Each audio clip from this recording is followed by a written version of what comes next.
тоскоолдуктарды азайтууга багытталган аракеттер тууралуу сөз кылмакчыбыз. Бизде конокто министрлер кабинетине караштуу инвестициялык кеңештин катчылыгынын башчысы Кыдырбаев Улук Асанкариевич бар. Саламатсызбы? Саламатчылык.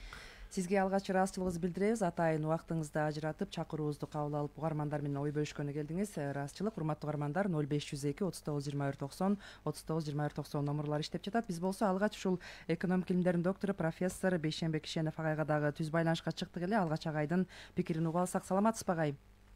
Саламатчылык. Агай, мынакей ушу Кыргызстанда өзүңүз билесиз, буга чейин дагы бир топ мораторийлер киргизип келген. Бул ирет дагы Кыргызстанда ишкерлерди текшерүүгө киргизилген мораторийди узартуу сунушталып жатат. Пикириңиз кандай бул багытта?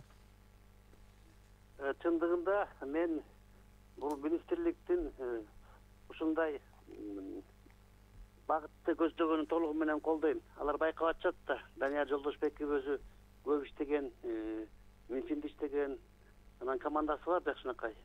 Булардын жанагы ушул багытты көздөгөнү ишкерлерге дагы бир шанс берели дегенчи. Бул кандай болбосун колдоого татыктуу.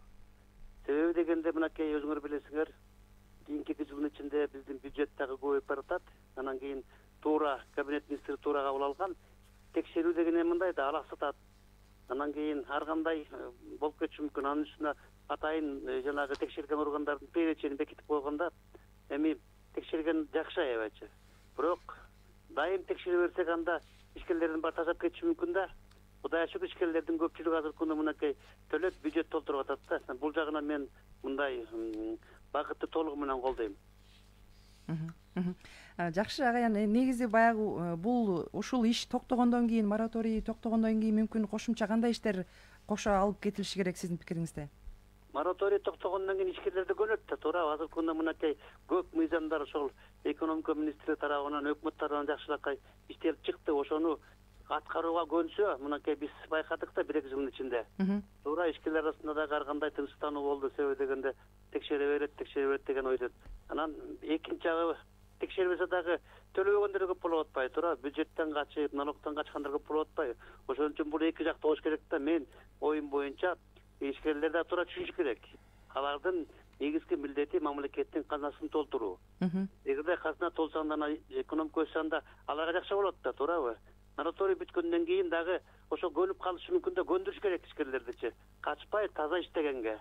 Ошондо гана биз алдыга өнүгөбүз. Рахмат агай, сизге ушу атайын пикириңизди билдирдиңиз. Урматтуу угармандар, биз менен байланышта экономика илимдеринин доктору профессор Бейшенбек Ишенов агай болду. Биз болсо Кыргызстанда ишкерлерди текшерүүгө киргизилген мораторийди мындай узартуу сунушу жөнүндө сөз кылып жатабыз. Жогоруда белгилеп кеткендей эле бизде коногубуз бар. Министрлер кабинетине караштуу инвестициялык кеңештин катчылыгынын башчысы Кыдырбаев Улук Асанкариевич бар.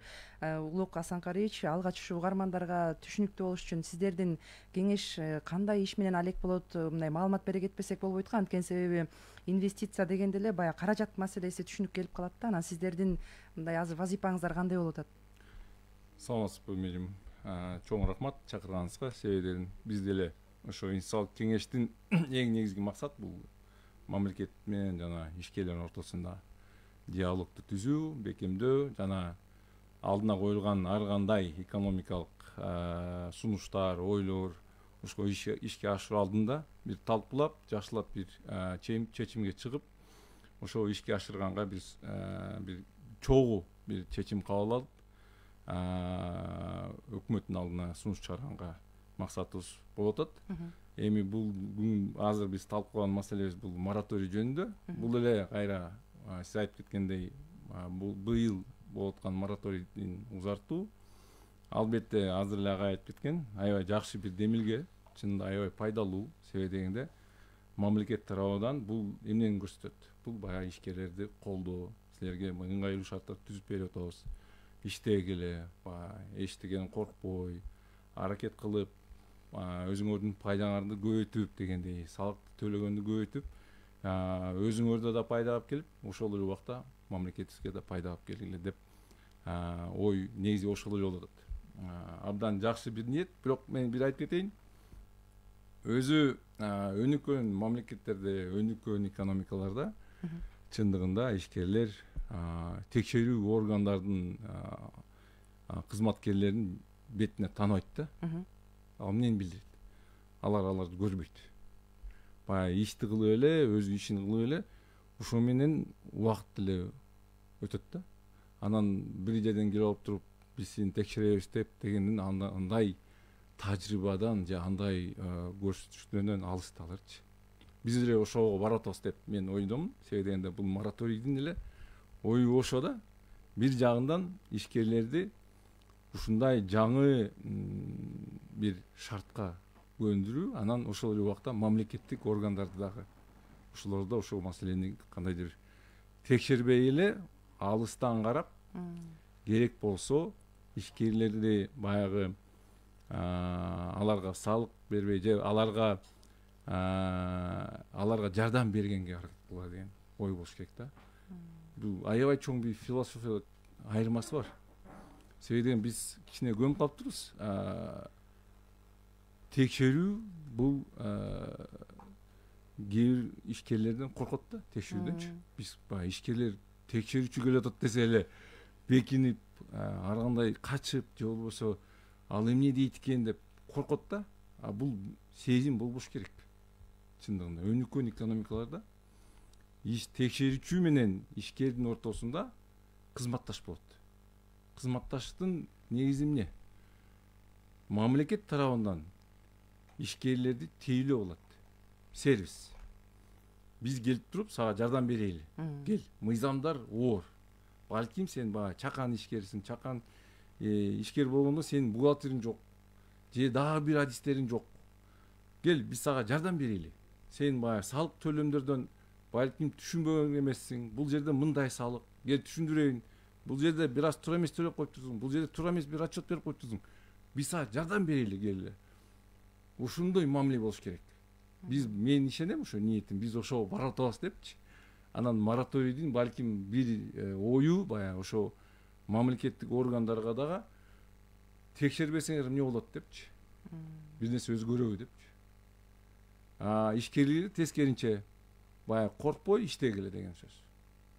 Талбек мырза да келди. Ал эми сиз негизи ошо сөзүңүздүн төркүнү баягы ишкерлер менен мамлекеттик органдар өнөктөш болуш керек дегенди айтып жатпайсызбы? Анан ошол ишке дагы жетүү үчүн сиз айткандай убакыт талап кылынып атат окшойт да. Анан урматтуу каармандар, телефондорду эсиңиздерге сала кетейин: 0502 39 21 90. Азыр биз болсо ушу ишкерликти текшерүүгө дагы мораторий киргизүүнү узартуу жөнүндө сөз кылып жатабыз. Азыр кыскача рекламага кезек берип анан уктуруубузду улантсак. Биринчи радионун жарнама кызматы. Кыргыз Республикасынын депозиттерди коргоо боюнча агенттиги жеке жактардын жана ишкерлердин депозиттерин үстөк пайыздарды кошкондо 1 миллион сомдон ашпаган сумманы коргойт. Депозиттерди коргоо боюнча агенттик кепилденген учур келгенде бардык аманатчыларга компенсация төлөп берет. Аймактарда аэропорттор курулуп, ички каттамдар жанданат. Кыргызстандын ичиндеги 7 облусту байланыштырган аба каттамын жандандыруу боюнча иш кызуу жүрүп жатат. Анын алкагында Нарын, Казарман, Талас, Жалал Абад жана Кербен аэропортторунун учуу конуу тилкелерин, перрондорун оңдоо, асфальттоо иштери жүрүп, иштер дээрлик бардык аба майдандарында жыйынтыкталды. 2024 жылы 4 даана самолет алынып, ички каттамдарга коюлат. Биринчи радио. Маалыматты бизден угуңуз. Урматтуу каармандар, биз уктуруубузду уланта бермекчибиз. Биз Кыргызстанда ишкерлерди текшерүүгө киргизилген мораторийди узартуу сунушу жөнүндө сөз кылып жатабыз. Бизде конокторубуз бар. Министрлер кабинетине караштуу инвестициялык кеңештин катчылыгынын башчысы Кыдырбаев Улук Асанкариевич жана Зергерлер жана ишкерлер союзунун президенти ишкер Акматов Сталбек Темирбековичтер бар. Сизге дагы рахмат, атайын убактыңызды бөлүп келдиңиз. Сталбек мырза, ушу сиздин пикириңизди билсек, сиз мына ишкер адамсыз, ишкерлер менен чогуу бирге жүрөсүз. Анан көп жылдардан бери мынакей жаңылбасам 4-чү рет ушул Кыргызстанда ишкерлер текшерүүгө киргизилген мораторий жүрүп жатат. Анан кандай болуп жатат, натыйжасын байкап жатасызбы? Сиздин мындай жеке пикириңиз кандай ушул маселеге, чечимге? Саламатсыздарбы? Кутман кеч. Биринчи радионун жааматына рахмат. Урматтуу радио угуучулар, өтө кызыктуу, өтө мындай туура жана жакшы маселе азыр каралып атат. Ооба, ишкерлерге мораторий деген баягы текшерүүнү токтотуу, бул 3-4 жолу болду акыркы бир 30 жылдын ичинде. Бирок мындай жалпы жонунан караганда эч кандай деле зыян болгон жок да. Пайда болду. пайда болсо болду, бирок зыян болгон жок. Бул азыркы күндө ошо экономика министрлигинин жана бизнес чөйрө саясаты башкармалыгы бул токтомдорду дайындап азыркы күндө сунуштап атыптыр обсуждениеде экен. Мен айта кетчү нерсе, ошо экономика министрлиги эң туура иш кылып атат да, эң туура болуп атат. Буюрса бул мораторийдан в любом случае кандай болбосун сөзсүз түрдө зыян болбойт, пайда болот деп мен ишкер катары, ошондой эле көз каранды эксперт катары, бизнес эксперт катары мен мындай кепилдик бере алам да, зыян болбойт деп. Ошол эле учурда биз айтып өтсөк, бизнес деген көмүскө бар, ак бизнес бар, кара бизнес бар дегендей, бүгүнкү күндө Кыргызстан өзү баягы бир кичинекей айыл сыяктуу деле ойлосок болот да. Москва шаарына барсак, Москва большая деревня деп коет да, москвичтерчи. Аякта 20 миллион киши жашайт экен бир шаарда, бирок Кыргызстанда Кудай буйрса 7 миллион болдук. Эми Кыргызстанда бир айылда бири-бирин тааныйт, канча кой бар, кандай жашайт. Ошондой эле Кыргызстанда ишкерлер деле 600 миңге жакын ишкер бар. Ким эмне кылып атат, баарыбыз көрүп турабыз. Ким кандай налог төлөйт, ким баягы добросовестно ак ниет иш алып атат, ким баягы көмүскөдө иш алып атат, баары көрүнүп эле турат да. Анан эгерде кандайдыр бир ошондой көрүнүштөр болсо, сөзсүз түрдө чара көргөнгө мамлекеттик бийликтин дайыма укугу бар да, мораторий болгон күндө дагычы.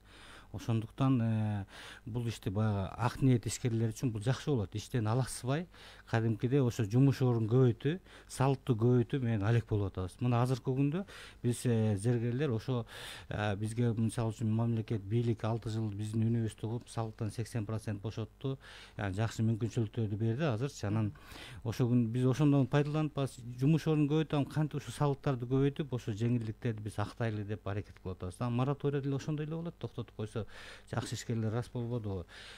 Бизге мындайча айтканда тынчыбызды албайт эч ким.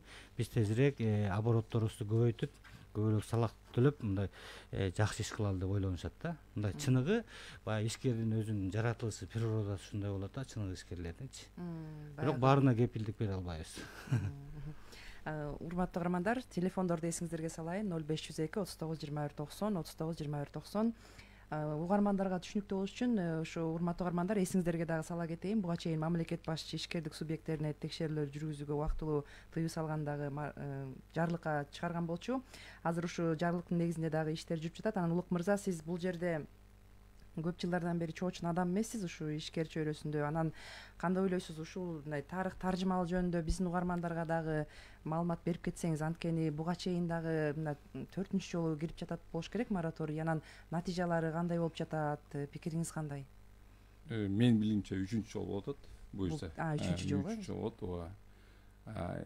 Ошо аябай туура суроо берип атасыз. Себеби дегенде ар бир мыйзамдын алдына коюлгон максаты ошо мыйзам ишке ашкандан кийин анын эффективдүүлүгү кандай болгону аныкташ керек. Албетте, сөзсүз түрүндө. Бул баягы мамлекеттин кызыкчылыгы жана коомдун да, бул жерде ишкерлердин да кызыкчылыгы болуш керек. Себеби дегенде мыйзам иштедиби же иштеген жокпу, ошону тактап биз билишибиз керек. Себеби дегенде эгерде иштесе, аны ошону узартып, улантып, кайра ишке ашырып, ошо менен иштешип жашашыбыз керек. Бул аябай маанилүү. Бул баягы системалык иш жүрүш. Ошол үчүн биз эле айтып кетип атабыз. Текшерүү маселеси убагында 2008 жылы катайын мыйзам кабыл алынган. Ушул мыйзам биз оюбузча аябай реформалык бир мыйзам. Себеби дегенде ага чейин текшерүү таптакыр хаос болуп деген ойлойм. Себеби дегенде текшерүүчү органдар каалаган убагында, каалаган маселе боюнча текшерүүлөрдү кылчу. 2008 жылдан баштап текшерүүгө тартип киргизилген. Себеби дегенде биринчи текшерүү формалары так аныкталган. 4 түрү бар экен. Анан ким текшере алат деп анда такталган. Ошо 2008 жылы мыйзам менен. Эми 2008 жылдан бери бүгүнкү чейин 15 жыл өттү. Менин оюмча мамлекет тарабынан сөз түрүндө текшерүү маселесин андан нары системалык реформа жүрүш керек. Ошол аябай маанилүү. Себеби дегенде мен баягы башында айтып кетпедимби? Өнүккөн мамлекеттерде ишкер текшерүүчү органдын кызматкерлерин бетине тааныбайт. бул эмнени билдирет? Бул баягы эң бийик деңгээлде өзгөртүлгөн, реформа кылынган текшерүү маселеси. Биз ошого жетишибиз керек. Албетте киргизген мораторий бул ошо философиянын ичинде болуп атат да. Себеби дегенде биз дагы эле ошо эски ойдон алыс кете элекпиз. Эски ой эмне? Текшерүү бул жазалоо куралы деп ойлонот да. Мисалы эле бир эле айтып кетейин. Түшүнүктүү болсун. Мисалы жолдун знак турса, мисалы жазалоо курал түрүндө иш кылынса, ал знактын артынан бекинип турган жолдун инспектор болот. А эгерде жардам берүү деген текшерүү болсо, ал знактын жанында турат. Же знактын алдында турат. Жолдон кетип бараткан айдоочуларга көңүл буруп кой деген сөз. Знак бар турат. Жолду абайла. Өзүң жанды сакта деп. Жолдун эрежелерин сакта деп турган ой менен берилет. Бул жерде мына эки эле иш аракет, бирок философиясы башкача. Знактын артынан туруп бекинип турган инспектор, анан знактын алдында турган инспектор. Эки адамдын такыр башка ниет менен, максат менен текшерүү болуп атат. Ошол эле философияны мамлекет бүгүн ошол философия киргизгенге аракет кылыш керек. Мисалы, эми бул мораторий жөнүндө. Мораторий киргизилип атат. Бул эмне максатында? Эгерде биз ойлоп чыксак, себеби ишкерлерге текшерүүлөр оордук берип атат.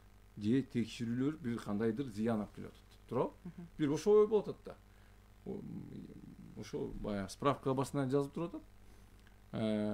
Бизнестин наразычылык себебинен. Өлө айтып атпайбы, текшерүүлөр бизге оордук берип атат, иш кыла албай жатабыз, алгысып жатабыз деп. Иш кылайлы же ошо текшерүүлөр түшүрөм али кинели деген.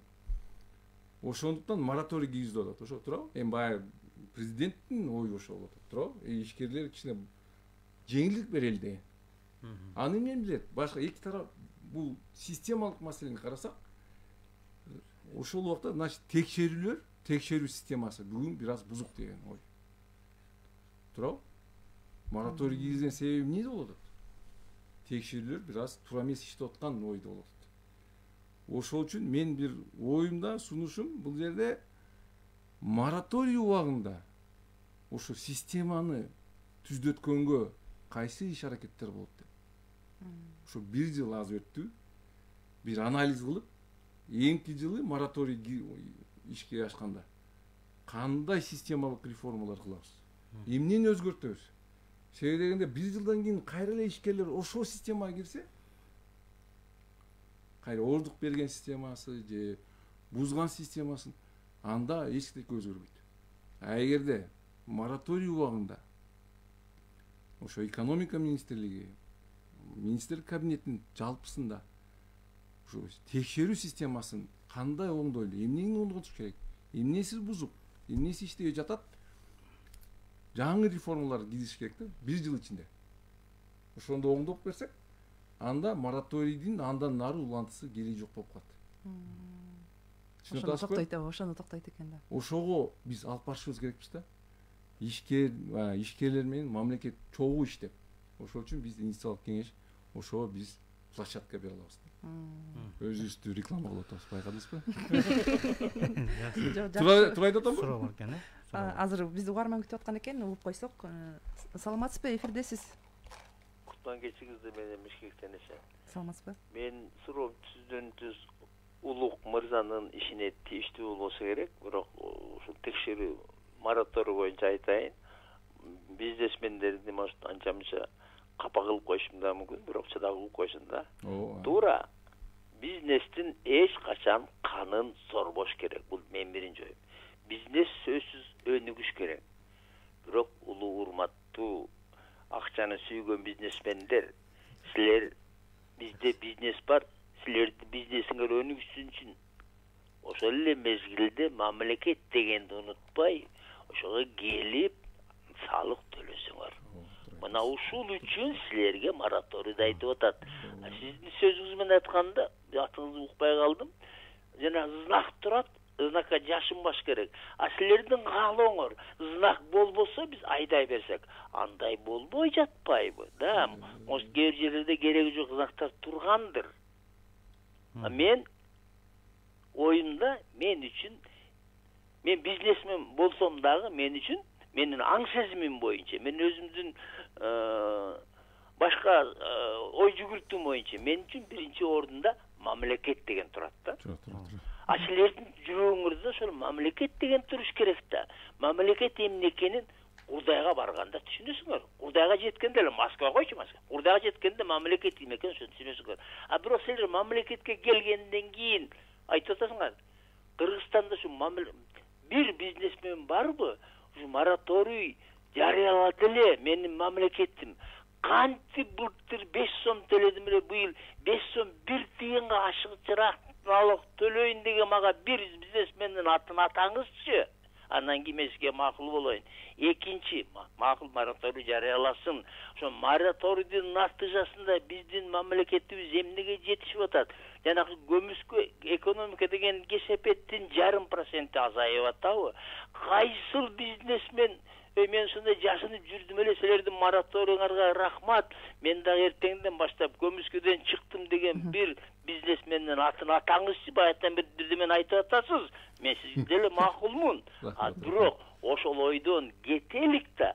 Силерди эгер мораторийди силерди бийлик силерге жасаматкерлик үчүн эмес, буларда бир энеден төрөлгөн. Буларда Кыргызстандын граждандары, буларда бир сезим ойгонор бекен деп силерди бир 4-үнчү жолу болобу силерге мындай айтканда бир адамдык, атуулдук сезимдерди текшериш үчүн берип атканды ойлоно турган мезгил келди дейм, туугандарым. Рахмат агай, сурооңуз түшүнүктүү болду. Ойлонгула да. Туура айтасыз. Рахмат сизге сурооңузга.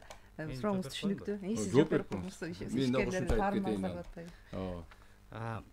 Агай, эң мыкты маселени айттыңыз. Сиз абдан ушу сиздин мындайча айтканда пикирибиз, ички дүйнөбүз баары бир экен. Ооба, мамлекет биз үчүн эте ыйык. Биз мамлекет үчүн керек болсо салык төлөбөстөн дагы мурда жан бергенге керек болсо даяр болушубуз керек, Кыргыздын уулу катары. Мен өзүм ишкермин, ошондой эле көз карандысы эксперт болуп, СССР Союз ювелирдин президенти болуп 8 жыл болду. Андан тышкары бир топ бизнеске байланыштуу улуттук бизнес альянсындагы төрагасы болдум. Менден мурун Улук Мырза иштеген, кийин ошо шайлоодон мен өтүп калдым. Андан кийин мен да 1-2 жыл иштеп калдым. Мен өзүм ишкермин. Ошол эле учурда алтын күмүштөн зер буюмданса, мен ар дайым ошо сиз айткан сөздүн негизинде аракет кыламын. Ар дайым салыкты көбөйтөйүн деп. Кийизбаева 3 деп коет, Бишкек шаарында келиңиз. Биз мына бүгүнкү күндө ЭТТН дейт, ЭСФФ дейт, ККМ дейт, бүтүп баарын койдук. Күндөн күнгө ушу налог төлөгөн сайын менин жүрөгүм рахат алат да. Эгерде кандайдыр бир коррумпированный чиновниктер мисалы алып көрсө, ишкерлер берип көнгөндө берип рахат алат. Бул ишкерлердин чыныгы ак ниет, ишкерлердин природасы ушундай болот. Анан биз төлөп атабыз. Мына мен жеке өзүм үчүн толук кепилдик берем. Жыл сайын салыкты көбөйткөнгө аракет кылам. Жыл сайын жумуш орун көбөйткөнгө аракет кылам. Азыркы күндө иш жүрүп атат. Келиңиз, келип көрүп, батаңызды берип кетсеңиз болот. Андан башка дагы кенен убакыт болгондо кандай жакшы иштерге бар, ишкерлер бар, айтам мен сизге. Анан азыркы учурда мынау мораториянын бир өзгөчөлүгү бар экен. Мен байкадым, бир аз кичине таанышып көрдүм. Бул жерде баягы госконтрол деген бар го. Мисалы 16 организация бар да, орган бар. Текшерүү 16 мамлекеттик органдар бар. Ал эми мисалы үчүн пожарный жана башка дагы санэпидемстанция, департамент рахметал деп кете берет. Ошо мурда мораторияларда, мисалы ошо мамлекеттик органдарга гана мораторий болчу да силерде. Мунусунда ички иштер министрлиги, МВД өкүлдөрү, баягы укук коргоо органдары десек туура болобу? ГКМБ булар да списокко кетти да. Булар мунун өзгөчөлүгү ушул экен да. Ошон үчүн ушул токтомдорду дайындаган жана Министерство экономикадагы бизнес чөйрө саясатынын башкармалыгы ошол жерде Муса деген жигит башкарат. Андан тышкары анын коллегаларына мында рахмат айтып койсок болот. Булар баягы ушу бизнес өнүгүп кетсин, өсүп кетсин. Бүгүнкү күндө дүйнө бат-бат эметип атат, өнүгүп атат. Цифровизация деген бул азыркы учур, анан келечек болуп калды. Ишкерлер дагы текшерүү органдары ошо цифровизацияга өтүш керек болуп атат. Автоматташтыруу мамлекеттик органдар дагычы, Улук мырза айтып атпайбы, алар бири-бирин көрбөйт. Мындай эле онлайн эле эмне кылып атат, камерадан деле карап текшерип койсо болот да. Мисалы менин ишканамда камера бар. Ошого интернеттен кошулуп эле эмне кылып атат, кандай кылып атат текшерсек эле, мен көрүп турам мына телефонумда. Менин жумушумда эмне болуп атат. Ошондой эле мамлекеттик органдар деле муну көрүп турса болот да, онлайн деле текшерип койсо болот да. Ошондой бири-бирибизден жашырбай, жанынбай, Улук мырза айткандай биз өнөктөш болуп иштеш керек. Мен өзүмдүн мамлекетимдеги мага ишти үйрөтө турган, ишти катанды таба турган адамдардан эмнеге коркушум керек? Мисалы мен ишкерим, мен пожарник эмесмин да. Пожарник текшерүүчү. Келип могу жерде проводуңду оңдоп, пожар чыгып кетет, банкрот болосуң, акчаңды жоготосуң деп көрсөткөч керек. Анан юристтер бар, экономисттер бар, госконто. Алар келип документиң законду могуга дайында деп ишкерге көрсөтүп коюш керек да. Жазалоо эмес, баягы ишти үйрөтүш үчүн келиш керек аларчы. Чындыгында текшерүүнүн максаты алдыңкы өлкөлөрдө ушундай да. Бул текшерүүдөн эч кандай коркунуч болбош керек. Ооба. Ал эми бул киши азыр агай айтып атат, баягы көмүскөдө жүргөн адамдарга тиешелүү жакшы сөздөрдү айтты да. Туура айтып атат. Көмүскө экономика бар бизде, контрабанда бар. Азыр бизге добросовестный ишкерлерди жөн коюп, ошо көмүскө экономика менен, контрабанда менен бийлик күрөшсүн. Ошолор деген мындай добросовестный ак ниет ишкерлерге чоң конкуренттер да. Мисалы, мен баардык салыкты төлөп изделерин чыгара турган болсом, товарымды, көмүскө экономика, контрабанда менен келген изделер андан арзан болот. Анан алардын соодасы жакшы жүрүп атат, а мен салык төлөгөн добросовестный ишкер меники начар жүрүп атат. Вот айырма ушул болуп, ошол себептен баягы кээ бир учурда контрабанда, бул деген контрабанда деген мындайча айтканда бир группалар менен жасалат да, мамлекеттики кызматкерлер бар, ишкерлер бар. Анан ошолор ошо бизнеске мындайча айтканда баягы көлөкө түшүрүп атат да, кыргызча айтсак көлөкө түшүрүп, жаманатты кылып атат. Азыр бизге ушул нерсени берип коюп, андай мамлекеттик органдар менен Улук мырза сунуштагандай цифровизация, мыйзамдарды оңдоо, түстө канткенде биз жакшы мыкты деңгээлде текшере алабыз, ошол жөнүндө ойлонуп бир жылдын ичинде бир топ документтерин жасап алышса болот да. Ишкерлер да биз бир жыл иштеп, анан жакшы салыктарды төлөп, биз да дайынданып алсак болот да. Мындайча айтканда баягы текшерүү келгенден токтош керек да. Мисалы текшерүү келди, жок дегенде бир күн, 2 күн, 3 күн иш токтоп калат. Анткени мисалы менин ишканама кирсе, менин ишканамда канча алтын күмүш болсо, ошонун баарын алып келип таразага тартат да. Муну кайдан алгансың, кайка жасап атасың, оборотунда канча бар, ошентип анан менде азыр 20 киши 1-2-3 күн жөн эле отуруп калат да. А жашоо жүрүп атат. Ар бир адам өзүнчө кормилец менде иштегенчи, үйүнө нан алып барыш керек.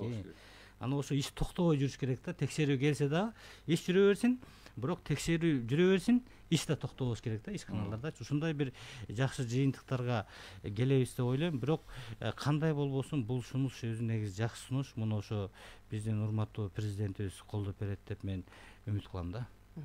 Улук мырза, сиз да жакшы маселени сунушту айтып жатпайсызбы? Жана ушу бир жылдын аралыгында жыйынтык болуш үчүн бир иштер жасап калышыбыз керек деп жатпайсызбы? Эми конкреттүү мисалы кандай иш жөнүндө айтып жатасыз? Кандай маселелер колго алыныш керек? Азыр ишкерлерди бириктирип, алар тараптан кандай болуш керек иш? Ой, мамлекет тарабынан эгерде ошо текшерүү мыйзамдарды оңдоо максаты койсо, мисалы дагы түздөтүп, азыр эле Сталбек мырза айтып кетпедиби? Ошо мисалы зергерлер иштеп атканда эле текшерүү келгенде сөз түрүндө иш токтойт. Мисалы, эми ушундай шарт экен да. Эреже ушундай экен. Эреже, ооба. Эреже туурабы? Ушул эрежеде токтотуш керек. Баягы алтынбы, күмүшпү, канча алтын күмүш алдың, аны караш керек, санаш керек.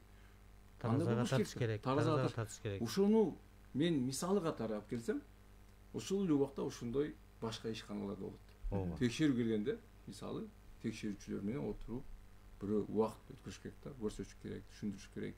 Алардын суроосу болот, жооп бериш керек, дагы документтер сурайт, аны алып келиш керек.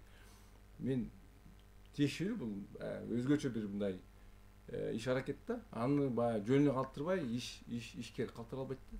Ушул мен жүрүш керек. Эгерде сизде баягы юрист бар болсо, бухгалтер бар болсо, анда мейли.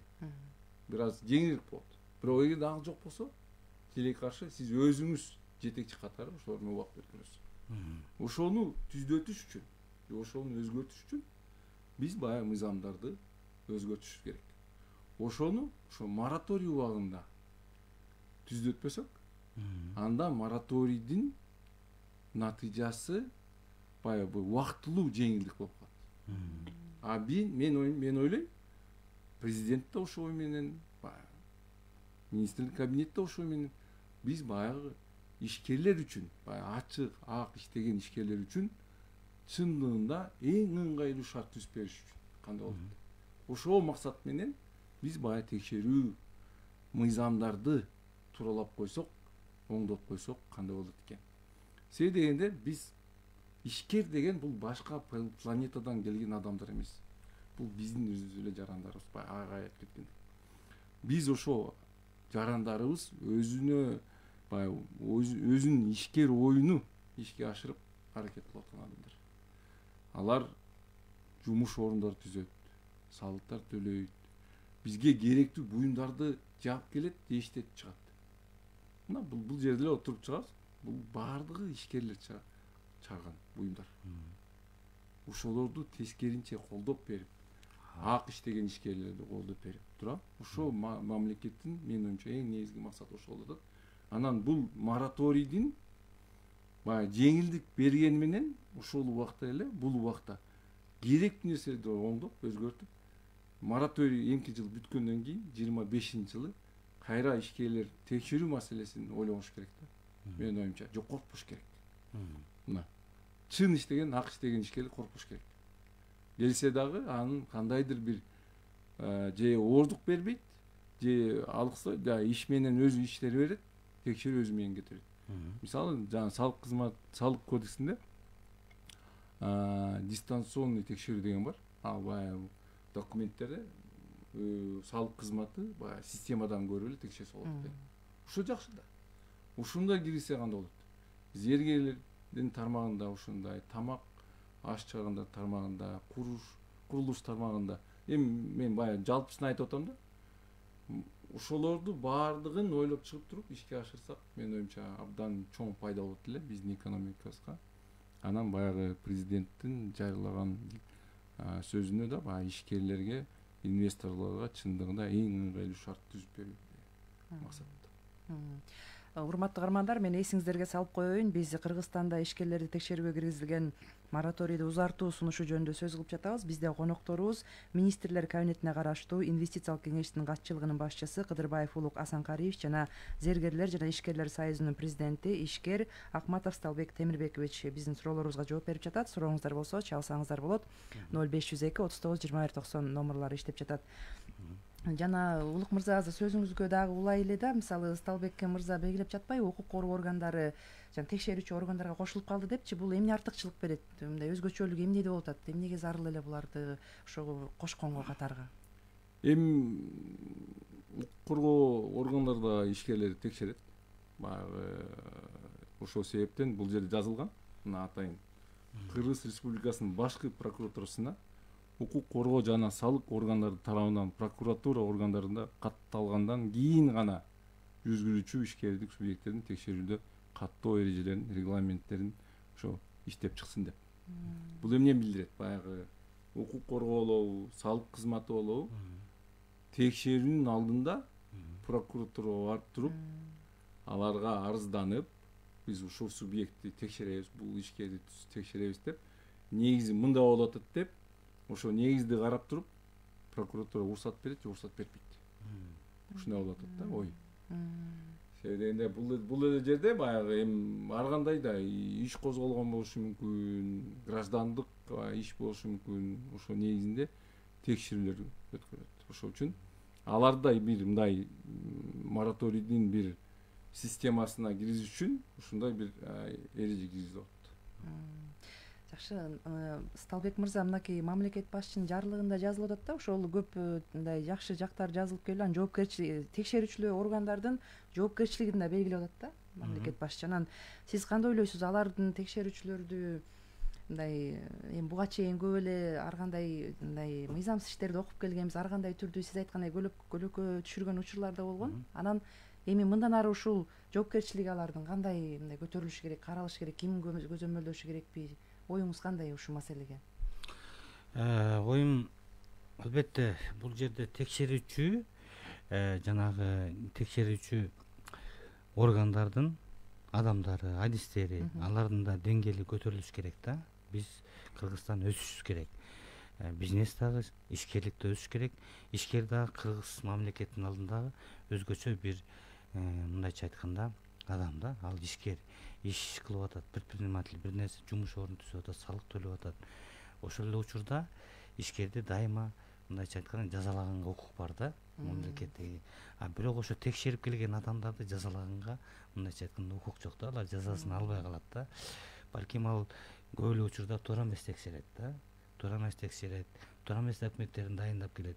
Бирок айтсак эмнегедир баягы мындайча айтканда көздөн кайым калып өзүнүн ордунда эле ошол ишкерлер иштеп калган болот да. То есть ошол адистерчи.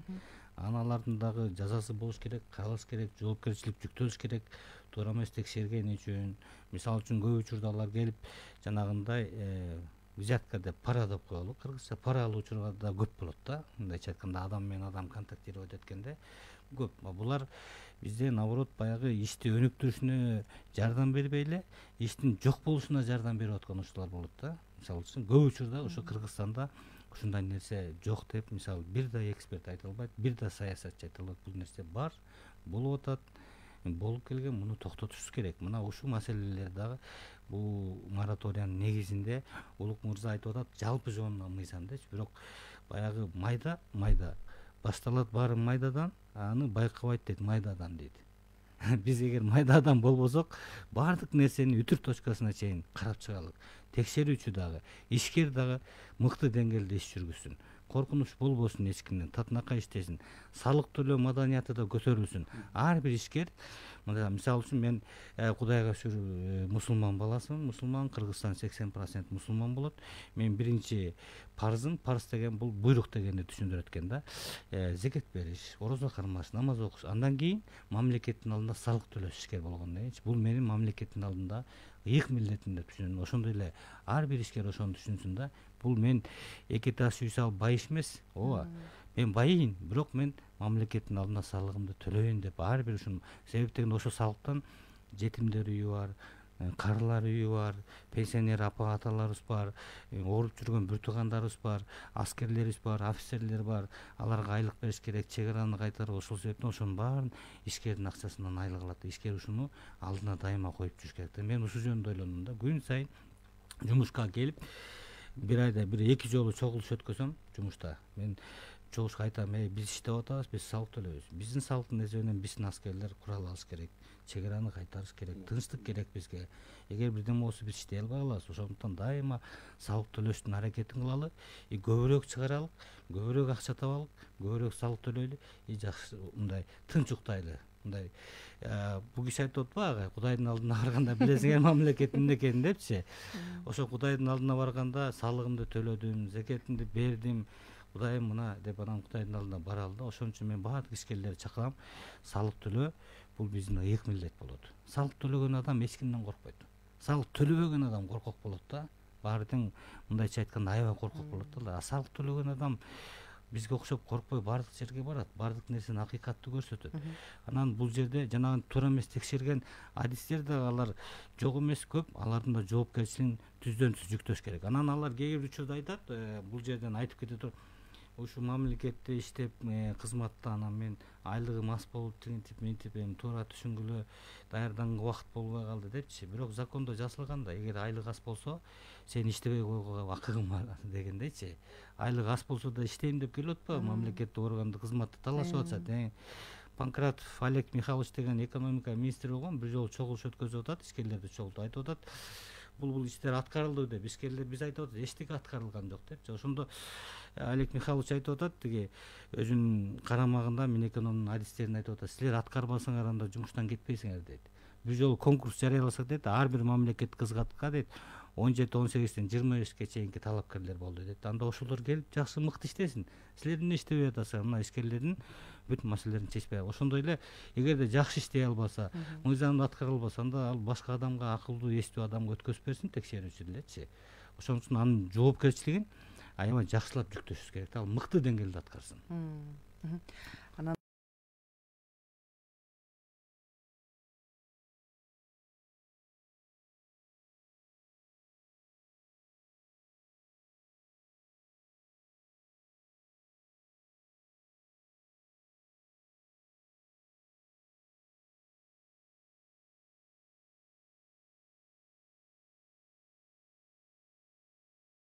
өлкөлөрдө?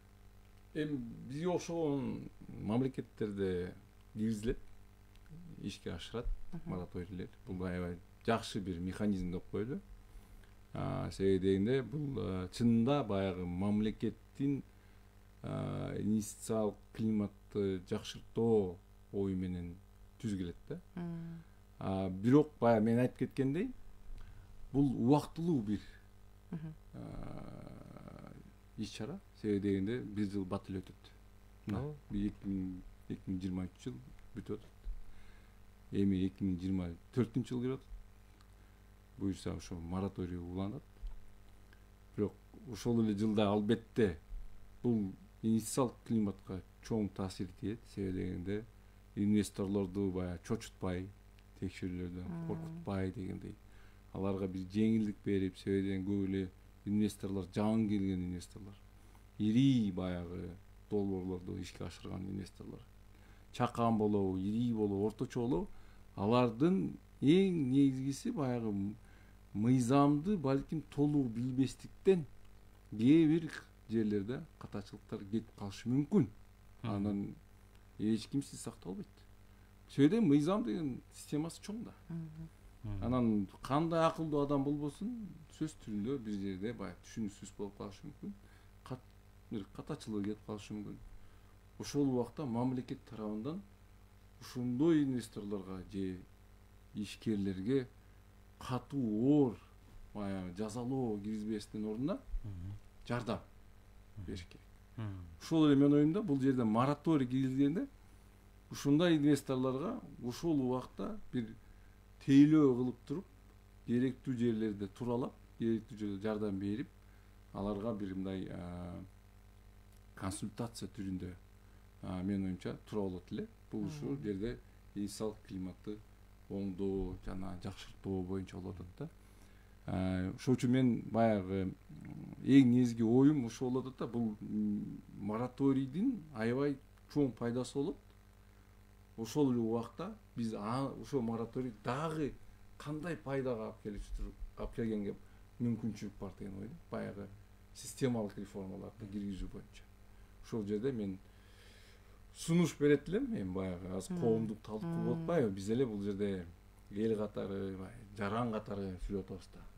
Биз эле ошо эксперт катары биз ошо мораторий убагында ушундай бир иш чараларды киргизсек туура болот эле деп менин оюмча. Ооба, кошумча мисалы үчүн мен кайсы өлкөлөрдө деп сурап калдыңыз. Мисалы мен Армения өлкөсүндө көп эксперттер менен байланышып барып, дүйнөлүк эл аралык выставкаларда болуп калып атабыз. Эми алар өтө акылдуу эл экен да, мындай эксперттер. Алар отурушат, бизнес мамлекетти багыш үчүн эмне кылышыбыз керек дейт. Ушундай суроо да. Министрлер, президент отурат, бизнесмендер отурат. Эми бизнес ушу мамлекетти багыш керек да. Бир эле жеке эле ишкерди эмес, целый мамлекетти багыш керек бизнес. Бул булак да, финансовый. Анан эң киреше булак күн сайын мамлекетке кирип туруш керек. Анан алар айтып атат, бизнеске эки эле нерсе керек дейт да. Ушуну беришибиз керек. Биринчиси жеңилдик, экинчиси эркиндик дейт да. Ушуну берели дейт да. Ушуну кантип беребиз? Ошол эле учурда мамлекет да ошо пайда алсын дейт да. Мамлекет ошо бизнес баксын дейт. Ар бир ишкана жок дегенде 100 миңдеген кишилерге зарплата бергендей болсун, аскерлерге дегендей да. Анан ошентип ушундай мораторийлардын негизинде алар ошентип пайда алып атышат да. Анан биздин деле азыр могу саясатыбыз туура эле болуп атат. Бирок муну эми ишкерлердин маданияты, мамлекеттики кызматкерлер, аткаминер, бийликтердин, чиновниктердин маданияты муну түшүнүү деңгээли жогору болуш керек да. Биз бир жолу мораторий берсе ишкерлерге мындай анализ жүргүзүп турам, убакыт сааты менен жылына 1-2 жолу өзүнүн тармагында жүргүзсөм, баары тең эле баягы мыйзамды соблюдать этпей ишкерлердин 80% иштеп атат. Текшерүү органдары деле кабинеттерде саат 2-3 чейин отуруп коюп эчтеке жумуш кылбай кетип атышат. Ошондой көрүнүштөрдү көрдүм да. Эмне себептен десем, азыр тескерүү мораторийде эч ким иштебейт. Текшерүү органдары силер иштеп атат, ишкерлер болсо баягы мыйзам бузуулар менен иштеп атат. Бул мындайча айтканда жат көрүнүш, мындай грубый сөз менен айтканда жапайы көрүнүш. Биз жакшы көрүнүш менен өзүнүн маданияты менен алып келсек, бул жерден сөзсүз түрдө ишкерлер дагы, бийлик дагы, целом Кыргызстан утушка алып келет да. Вот ушуну жакшылап баягы баягы мергенчи аткандай ошондой эле жакшы мындай атышыбыз керек да, ишке ашырыбыз керек да бул иш. Ошондо буюрса береке болуп жакшы болот. Дагы бир сунушум бар эле. Ошол мораторий убагында сөз түрүндө маалыматты таратуу жана окутуу иш-чаралар болуш керек. Себеби бул жерде Сталбек мырза айтып кетти. Баягы кээ бир ишкерлерби же кээ бир кызматкерлерби балким бул маселени жакшы билбейт. Туура. Ошолорго баягы билим катары, аларга бир тренинг катары, маалымат катары бериш керек. Себеби сөз түрүндө мен айтып кеткендей, баягы философияны өзгөртүш үчүн адамдардын ошо ар бир орунда иштеген, ишкер болобу, кызматкер болобу, ошо философияны жетиш керек да. Зээнин пикирин ойготуш керек. Ошолордун окутсак, аларга бир билим берсек, бул текшерүүнү кандай кылыш керек, эмне үчүн кылып атабыз? Себеби дегенде кээ биркилер кызматкерлер текшерүүнү баягы жазалоо деген ой менен жүрөт да, баягы буларды кармай эле сабайлы деген ой менен да. Эми тилек каршы ушундай да. Баягы жолу ГАИ чыкса, баягы булар жазалойлу, баягы эрежени бузганын жазалайлы деп аны окутуш керек. Биз аларга, айдоочуларга окутушубуз керек. Тилек каршы ар бир айдоочу бар знактарды билбеши мүмкүн. Ал эле биздин жараныбыз. Бир жол токтотуп, озеке айтып кой. Бул жерде мындай. Абайла, бул атайын коюлган. Сенин жанын сактаган үчүн. Башка жолдо жүргөн айдоочулордун жанын сактаган үчүн. Ушул үчүн деп түшүндүрүп окутушубуз керек да. Анан сразу эле жазалаганга менимче туура эмес. Эми баягы ГАИлердин туура баягы ГАИлерге критика эмес, баягы мисалы катары айтып атам да. Ошолор ишкерлерге эле ушундай болуп атат да. Биз ишкерлерди жардам беришибиз керек. Мамлекет тарабынан жардам бериш керек. Бул сөз түрүндө бул баягы мамлекетти баккан жарандар. Аябай жакшы бир Сталбек мырза айтып кетти. Ишкерлер багат, баягы салык төлөгөн менен бюджетке киришсе болот. Анда мамлекеттин алдына коюлган социалдык максаттарды ишке ашырса болот. Ошол жакшы да. Негизи эле башынан бери эле сөз баягы ишкер менен мамлекеттик орган өнөктөш болуш керек деген эле аябай ушул маселе келатат да. Анан Сталбек мырза, негизи ошо сиз өзүңүз айткандай көп мамлекеттерде жүрөсүз, көп эле көрүп атабыз, мындай карым катыш болуп атат. Анан биз макул азыр мамлекет ушу аракет кылып, Улук мырза айткандай иш кетип атат да акырындык менен. Эми жетип каларбыз дегендей. Анан ишкерлер тарабынан кандай нерселер эске алыныш керек? Анткени ишкерлердин да көп мындай өз укугун жакшы билбеген учурлар бар экен, же болбосо өз мындай деңгээли жетпей калган учурлар болот экен да. Мисалы текшерип келе мындай десе эле макул болбой, өзүнүн баягы укугун коргогонго дагы мындай даремети жетип, ошол маселеге көз карашыңыз кандай? Бул маселе мындайча айтканда чечүү жолу оп-оңой эле. Мына Кыргызстанда ар бир тармакта татынакай. Сталбек мырза, кечирим сурайын, күтүп калган экен биздин угарман. Алып кой анан. Саламатсызбы, сизди угуп атабыз. Мен Сталбек мырзадан кечирим сурайм. Мен сизди Кудайга эмес, Курдайга барганда, үйдөн 2 кадам чыкканда Казакстанга өткөндө мамлекетибиздин маанисин түшүнбөй деген ойду айттым да. Кудай деп койгон мен туурамы түшүнүп калган окшойт деп айтып атам. Биринчи оюм, экинчи оюм, туура айтып атасыз. Эркиндик анан эреже менен өнүксө, сиз дагы ыраазы болмоксуз, бизге окшогон эл дагы ыраазы болмок. Рахмат. Сизге дагы чоң рахмат. Чоң рахмат байланышка чыкканыңызга. Курдай дегенде, Кудай дегенде түшүнөм. Кечиресиз, эми болуп калат. Бираз кичине. Ооба. Жанагы суроону жооп берип коеюн, уруксат берсеңиз, бул мындай да, бүгүнкү күндө ишкерлер өзлөрүнүн маданиятын, баягы деңгээлин билим алып жогорулатыш бул оңой эле Кыргызстандачы. Билим дегенде билим алгандан кийин билип каласың. Ошо да, аны билим алыш керек. Билим албасаң билбейсиң дегенде. Бүгүнкү күндө мыкты деңгээлде өнүгүп калган ар бир тармакта бизнес ассоциациялар бар. Бириккен да. Ошого барып мүчө болуш керек. Мүчөлүк кичине бир аз тыйын төлөп, ошолор менен атайын эси бир нерсени билбей атса тренерлерди чакырсак болот. Ишкерлер мындай скидываться этип коеюн, эми биз баягы кошумча чыгарабыз. Ошо наставникке мисалы 8 саат сабак өтөм десе, айына бир айдачы, ар бир сааты бир 3-4 миң сом болушу мүмкүн.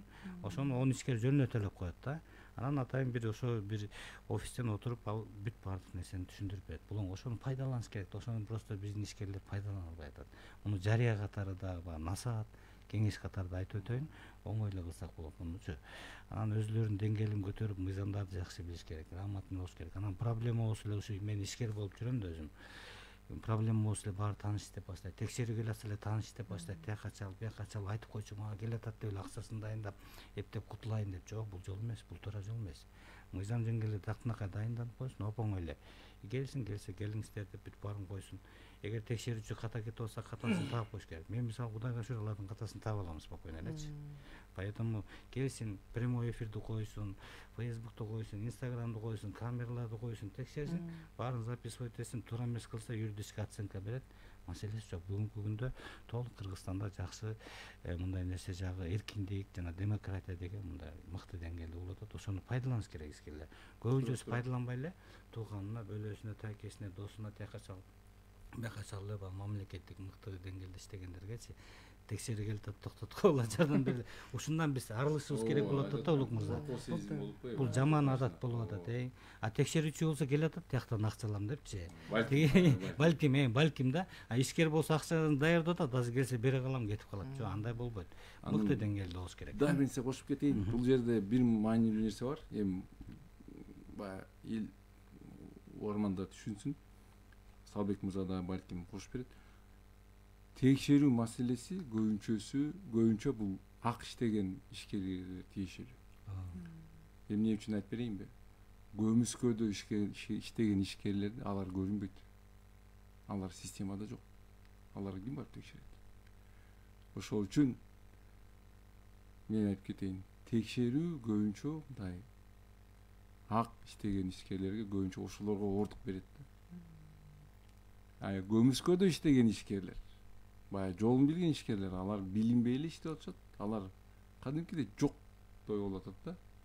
Ошол үчүн биз бул жерде айтып аткан оюбуз ак иштеген, баягы расмий түрүндө иштеген ишкерлерди колдоо жөнүндө сүйлөшүп атабыз.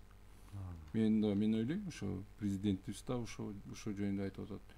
Ак иштеген ишкерлерди колдоп берели. Салык төлөгөн ишкерлерди баягы ыңгайлуу шарттар түзүп берели деген ой. Бирок текшерүү өзү маселеси мыйзам негизинде баягы көмүскөдө иштегендерди такыр тийбейт да. Ушундай бир айтып кетсем болот. Себеби дегенде бул алар көрүнбөйт да. Көмүскө деген ошо да. Көмүскөнү аны жашырат, жабат. Мындай мораторий бергөндөн кийин ишкерлерде мындайча айтканда биз дагы ыймандуу деңгээлде мамиле жасап, ушу жеңилдиктерин берип атса, биз да мамлекетке жакшыраак мындай пайдап келишибиз керек да. Улук мырза, мына адача болуш керек да. Эки тараптан тең. Албетте, сөз түрүндө. Эң эски биз адилеттүүлүктү сурап атат. Ишкерлер ошону эле сурайт. Улук мырза, биз убактыбыз аябай аз калды. Анан сизге акыркы суроо. Узак бойлду да бир саатка.